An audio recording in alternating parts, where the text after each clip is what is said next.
well, you sin, you miss the mark. What can happen? Well, one way is you can descend into a kind of nihilistic hopelessness. And that's not, you can understand that. You know, you meet people in life whose lives have been so hard. You know, you hear their stories. They've suffered so much, and they're bitter, and they're hurt, and they're resentful. And you think, oh my God, it's no wonder you're bitter and hurt and resentful. I mean, look what you've gone through.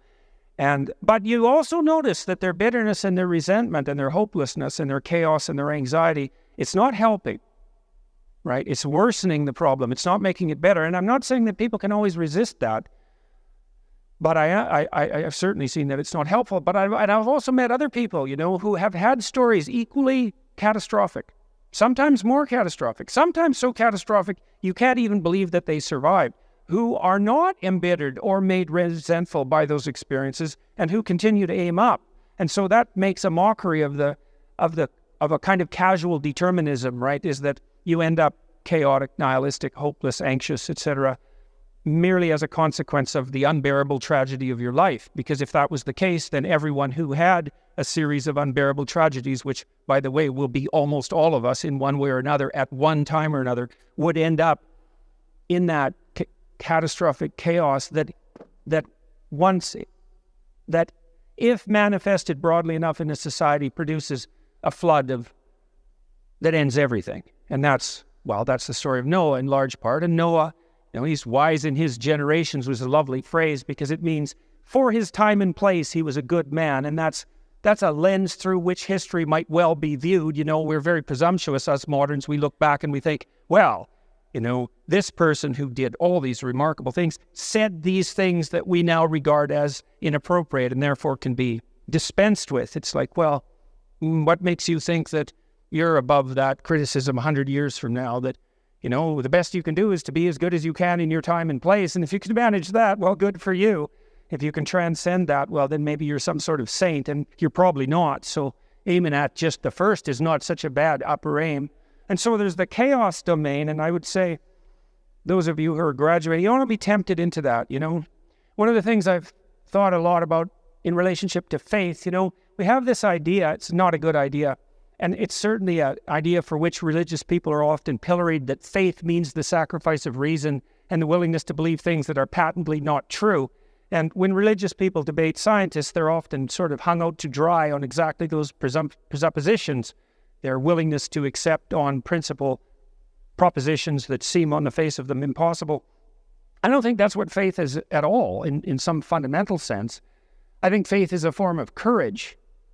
You know, if you're hurt by life, and you will be, it's understandable that you might react in a nihilistic and hopeless fashion and become anxious and depressed and cynical and bitter and all of that. That's a bad pathway.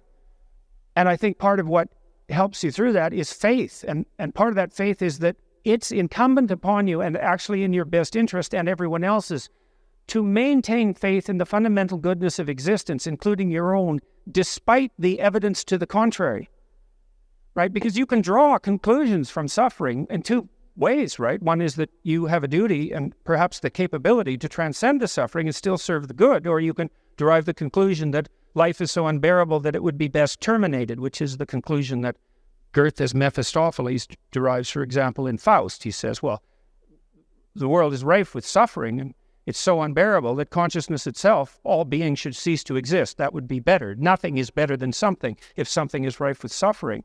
And you can derive that conclusion, and you'll be driven to it in some of the farther reaches of your life when terrible things happen to you.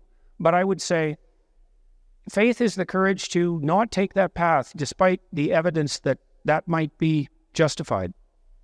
And so I think it is a form of courage in the highest sense. And I also think it is a redeeming form of courage. One of the things I told my daughter, who was very, very ill for a very long period of time and in tremendous pain and suffering the high probability of continued slow, painful, inevitable degeneration, was do not let your illness, do not take advantage of your illness as an excuse. And I told her that when she was in grade 2. You know, it's no joke to tell someone that, because I knew she'd had every reason to be embittered. But I also knew that if she was, in combination with her illness, the two things might be worse than fatal. And, you know, if you don't think there are things that are worse than fatal, you have not suffered, because there are things that are much worse than fatal. And there's certainly not something you want to doom your child to. So that's one temptation, right? That's the temptation of kind of faithless hopelessness. And an anomie, you might say, existential angst that you allow to pervade yourself.